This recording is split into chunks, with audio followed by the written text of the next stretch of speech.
Bonjour chers étudiants et bienvenue dans un autre corrigé d'un concours commun INP filière MP 2019.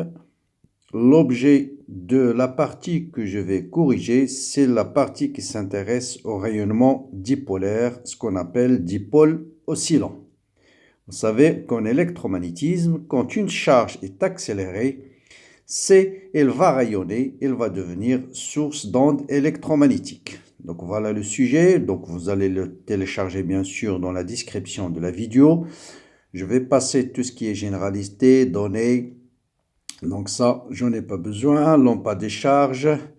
Voilà la partie auquel je vais m'intéresser dans cette vidéo. Et je vous donne la deuxième partie que je vais traiter dans une deuxième vidéo prochainement.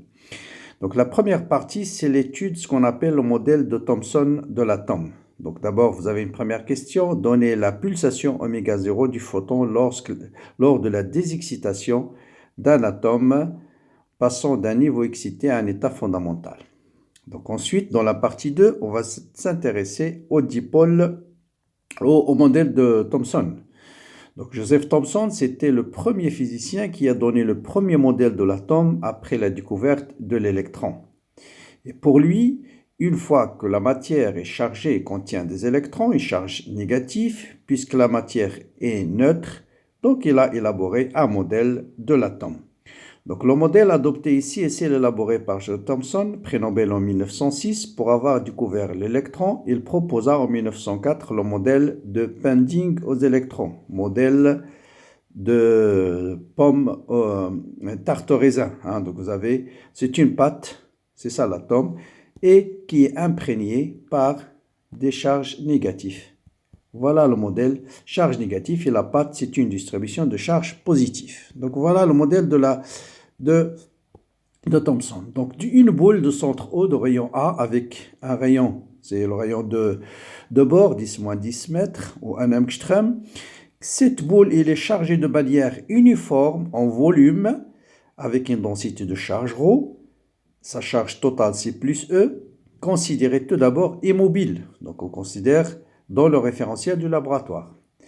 Et d'un électron ponctuel de charge moins E libre de se déplacer fortement dans l'espace de la boule. Donc vous voyez, un atome d'hydrogène, d'après ce modèle le plus simple possible, c'est une sphère avec une densité de charge ρ. Donc voilà le gâteau de Thomson. Il va être imprégné par une charge. Il contient une charge négative qui, elle, a le droit de se balader dans cette sphère-là. Bien. Donc voilà les questions auxquelles on veut répondre. Donnez l'expression de la densité de charge volumique ρ. Ensuite, soit un point M quelconque de l'espace, déterminer le champ électrique en un point M situé à une distance r du centre de la sphère. Déterminer en tout point M de l'intérieur de la boule le champ électrostatique créé par la distribution de cette densité de charge ρ. Cette fois-ci, l'électron se situe à l'intérieur de la boule. On repère sa position par R égale à OM. Donner la force ressentie par l'électron et montrer qu'il s'écrit sous cette forme. Dans la deuxième partie, on va s'intéresser à l'oscillation dans le modèle de l'électron élastiquement lié, donc c'est-à-dire uniquement soumis à la force exercée par le noyau. Dans la lampe à vapeur, lors d'une décharge électrique, un atome peut recevoir beaucoup d'énergie à l'issue d'un choc. On suppose qu'il se trouve alors dans un état initial d'énergie au zéro. Le choc a lieu à t égale à 0. L'électron est alors situé sur sa position d'équilibre en haut. Au départ, on va supposer que l'électron se trouve au centre de la boule. Bien sûr, il ne peut pas être au centre du noyau, mais c'est un modèle avec une énergie cinétique nulle. Voilà les conditions initiales et que sa vitesse à t égale à 0, il vaut moins V0 suivant OZ. L'atome supposé isolé du reste de l'univers. Donc, énormément d'hypothèses dans ce modèle. Avec toutes ces simplifications, écrire la relation fondamentale de la dynamique appliquée à l'électron et déduire l'équation différentielle vérifiée par R. R, c'est le vecteur position de l'électron. On déduire alors le vecteur R lié au mouvement. On déduire le vecteur position R lié au mouvement de l'électron et l'exprimer en fonction de oméga 0. Donc il faut résoudre l'équation différentielle que vous allez déterminer. Donner l'équation du moment dipolaire, l'expression du moment dipolaire P de T. en déduire que P de t va s'écrire sous la forme P indice Z suivant AZ. Il va montrer qu'il y aura une seule composante suivant AZ. Et que ce moment dipolaire, ça va être une fonction sinusoïdale qu'on va essayer de déterminer. Bien. Donc, je vais commencer d'abord à corriger la première partie. Donc, question, bien sûr, la première question, j'ai déjà répondu ici, hein, la préambule. Donner la pulsation oméga 0 d'un photon lorsqu'elle passe d'un niveau excité E étoile vers un niveau fondamental 1. Bien sûr, il va émettre un photon d'énergie H nu ou bien H bar oméga. Et ce H bar oméga va être égal à la différence d'énergie entre le niveau excité et l'état fondamental. C'est-à-dire delta E, cette différence d'énergie, delta E, va être égal à H bar oméga 0. Donc oméga 0, c'est la différence d'énergie entre l'état excité et l'état fondamental divisé par H bar. Donc voilà la pulsation oméga 0. Ça, c'est pour le préambule. Passons à la deuxième question. Voilà le modèle de Thomson. Donc l'atome d'hydrogène, c'est une sphère de rayon A, chargée avec une densité de charge uniforme ρ, et vous avez un électron qui peut se balader à l'intérieur de cette sphère. Quelle est la densité de charge de cette sphère? Bon, là, c'est très simple, il suffit de dire que la charge totale, c'est égal à plus E, et cette charge, on va lui associer une densité de charge volumique, et par définition, vous avez Q, c'est l'intégrale de ρ d de V. Donc si ρ est constante, je sors ρ de l'intégrale, et l'intégrale d de V, ça va dans le volume de la sphère de rayon A, c'est 4 tiers PA au cube. Donc voilà ma densité de charge ρ, qui bien sûr est constante. Donc montrons que le champ il est suivant ER. Bon, ça c'est les symétries pour une sphère chargée en volume avec une densité uniforme ρ. Bien sûr, vous avez... suffit de dire, par exemple, ER est un axe de symétrie, donc le champ va être suivant l'axe de symétrie, ou bien de dire que MER, EφI, MER, Eθ sont deux plans de symétrie, Donc le champ appartient à l'intersection des deux, l'intersection de ces deux plans, c'est le vecteur ER. Donc voilà, les invariances, bien sûr, si vous avez une sphère, vous avez invariance par rotation et par de rotation de phi et par rotation de θ, bien sûr, à condition que la sphère soit chargée de manière uniforme, ce qui est notre cas. Donc, le champ total va être suivant ER et ne dépendra que de R. Voilà les invariances et la symétrie. Bien, pour déterminer la valeur ou bien le champ, le module du champ, on va utiliser bien sûr la fameuse théorème de Gauss. Donc, avec R compris entre 0 et A, voilà ma surface de Gauss, c'est une sphère de rayon R. Donc le vecteur d de s, bien sûr, il est perpendiculaire à la surface dirigée de l'intérieur vers l'extérieur. Mon vecteur E, lui, il est suivant ER. Donc j'applique le théorème de Gauss. Le flux, puisque E et d de s sont parallèles, j'enlève les vecteurs. E ne dépend que de R, j'intègre sur une surface de rayon constant, donc le champ il est constant. Donc fois la surface qui est 4 pi r carré. Quelle est la charge intérieure à cette sphère? C'est la charge qui se trouve ici. Donc j'intègre ρ d d'auto avec R varié entre 0 jusqu'à petit r. Hein, faites attention, donc ρ 4 tiers PR au cube. R au cube. Donc on remplace, on trouve E égale au bien suivant vectoriellement ρ R sur 3 epsilon 0. Donc c'est un champ qui varie d'une manière linéaire avec R entre 0 et le rayon petit a. Et en petit a, il vaut A sur 3 epsilon 0. Donc ça, c'est le module du champ électrique en fonction de R. Bien, quelle est la force ressentie par l'électron? Bien sûr, vous avez une charge placée dans un champ électrique. Donc le champ électrique, on a dit qu'il est suivant ER. Voilà le champ électrique, mais la charge est négative. Donc la force ressentie par l'électron va être dirigée vers le centre. C'est une force centripète. Ça va être la charge fois le champ électrique. La force, c'est Q fois le champ.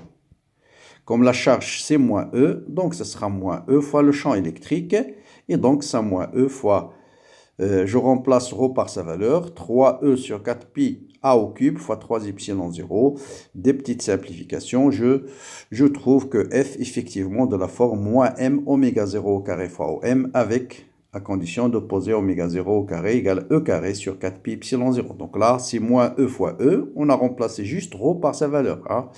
L'expression de ρ, c'est cette expression-là. Bien. Et donc, vous voyez bien, c'est une force de rappel qui est de la forme moins K fois X. Donc, exactement moins K fois R. Donc, c'est une force de rappel, comme dans le cas d'un ressort, par exemple.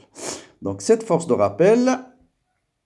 Donc, c'est une force de rappel et on va déterminer les oscillations libres dans le modèle de l'électron élastiquement lié. Pourquoi on appelle oscillation libre? Parce qu'il n'y a pas de frottement et ne soumis qu'à la force exercée par le noyau, qui est une force électrostatique de la forme moins m oméga 0 au carré fois r.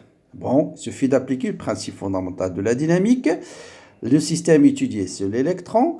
La force appliquée, c'est la force électrostatique. Et donc, m gamma, donc ça c'est m fois l'accélération, est égal à moins m oméga 0 au carré fois r. Bien sûr, l'accélération ici, l'électron est défini par le vecteur position r. Donc, d carré de r sur dt carré. Et donc, on arrive à l'équation différentielle vérifiée par r. Bien, on veut déterminer la solution de cette équation, ce qui est de la forme x seconde plus oméga 0 au carré x égale à 0. Donc, vous avez deux types de solutions. Soit de dire r égale à a cosinus oméga 0 t plus phi, soit de dire r égale à a cosinus oméga 0 t plus b sinus oméga 0 t. Bon, le plus simple pour trouver les constantes d'intégration, c'est d'utiliser la deuxième formule. Pourquoi ? Parce que ici on a les conditions initiales, c'est très important pour déterminer les constantes. Vous avez la vitesse initiale v égale à moins v0 suivant z et le vecteur position est égal à 0 à t égale à 0. D'accord? Donc, par exemple, je commence par r à t égale à 0, c'est 0. Je remplace ici t par 0. Donc, sinus 0, c'est 0. Il va vous rester juste a cosinus de 0, c'est 1. Donc, a égale à 0. Donc, vous voyez, ça permet de déterminer tout de suite a égale à 0. Alors que ici, normalement, ça va déterminer a cosinus phi après. Donc là, c'est plus simple. On détermine directement a. Maintenant, je passe à la vitesse. Donc, la vitesse, c'est moins v0 suivant z. Donc, il suffit de dériver maintenant. R se réduit à b sinus oméga 0. La dérivée qui est v, c'est d de r sur dt, c'est oméga 0 b cosinus. À t égale à 0, c'est oméga 0 b. Donc, oméga 0 b égale à la vitesse initiale qui est moins v0 suivant z. Donc, on déduit que b, c'est moins v0 sur oméga 0 suivant z. Donc, je remplace B dans l'expression de R et je détermine R. Donc, vous voyez bien que l'électron va effectuer un mouvement oscillatoire suivant l'axe Z. C'est ce qu'on appelle tout simplement le dipôle oscillant. Donc, vous voyez que, donc on suppose, voilà le noyau chargé positivement, voilà notre électron. Donc, je rappelle d'abord la définition d'un moment dipolaire. Si vous avez deux charges égales et opposées qui sont séparées par une distance r, on lui associe un moment dipolaire, P est égal à la charge fois r. Donc, voilà le noyau, voilà l'électron. Et on vient de montrer que l'électron va effectuer un mouvement oscillatoire suivant Z. Donc, l'électron va se déplacer suivant l'axe Z. Et c'est ce qu'on appelle un dipôle oscillant. Donc, il va rayonner une onde électromagnétique. Et c'est l'objectif de la suite de cet exercice-là. Donc, quelle est l'expression du moment dipolaire? Donc, je viens de dire que P est égal à la charge fois le déplacement. Donc, la charge, c'est moins E. Moins E fois R. Donc,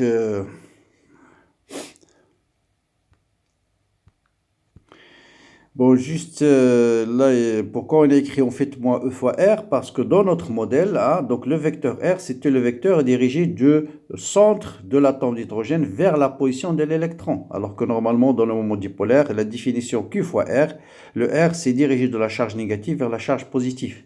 Donc, avec cette définition-là dans le problème, le moment dipolaire, ça sera moins Q fois R et non pas Q fois R, parce que R, dans l'exercice, est défini du noyau vers l'électron. Hein, d'accord? Juste pour indication, c'est pourquoi vous avez ce signe moins. Donc là, on a déjà l'expression de R, il suffit de le remplacer, et tout ça, on va l'opposer P de Z. Vous voyez bien que le moment dipolaire, là, on l'a trouvé qui est suivant Z. Suivant Z parce que R est suivant Z. Hein, c'est la définition, c'est les conditions initiales qui nous ont donné un vecteur R suivant Z. Bien, donc, bon, il faut continuer à se laisser guider par l'énoncé. Ce n'est pas la peine d'inventer quoi que ce soit. Appliquer parfaitement les définitions et on n'aura pas de problème. Donc, P, c'est moins E suivant R. Donc, je remplace R par sa valeur et je trouve effectivement un dipôle qui est suivant EZ. Et je vais poser tout ça, c'est P de Z. Donc, c'est E fois V0 sur oméga 0 sinus oméga 0t. Donc, notez-le, on aura besoin tout à l'heure de cette expression. Donc, c'est un dipôle qui va effectuer un mouvement oscillatoire suivant l'axe Z. Quel est l'ordre de grandeur lambda de ce rayonnement dipolaire? Donc le rayonnement, le P de Z, c'est EV0 sinus oméga 0, sinus oméga 0 t. Donc je peux l'écrire 2pi sur T0 fois T. Donc la période, bien sûr, c'est 2pi sur oméga 0. Je rappelle ici l'expression d'oméga 0 au carré. Donc 1 sur oméga 0, ça sera racine carrée de 4pi oméga 0 m a au cube divisé par E. C'est exactement ce que j'ai noté ici. Donc lambda, c'est C. Donc vous avez lambda, là c'est des ondes électromagnétiques qui se propagent avec la vitesse de la lumière qui est égale à lambda sur T0. Donc lambda 0, c'est C fois T0. Donc voilà l'expression de lambda 0. Vous pouvez faire l'application numérique si vous voulez. Bien. Donc voilà pour... donc je suis à 15 minutes. Donc pour avoir 10 vidéos très courtes, faciles à suivre. Donc je vais m'arrêter ici pour la première partie. Et dans la deuxième partie, on va traiter ce qu'on appelle le modèle. On va tenir compte effectivement du frottement et on va continuer l'exercice. Donc voilà, très très bonne continuation, bon courage surtout. N'hésitez pas à partager ces vidéos avec vos amis, les liker bien sûr si vous trouvez le contenu intéressant. Bon courage, bonne préparation et à très bientôt.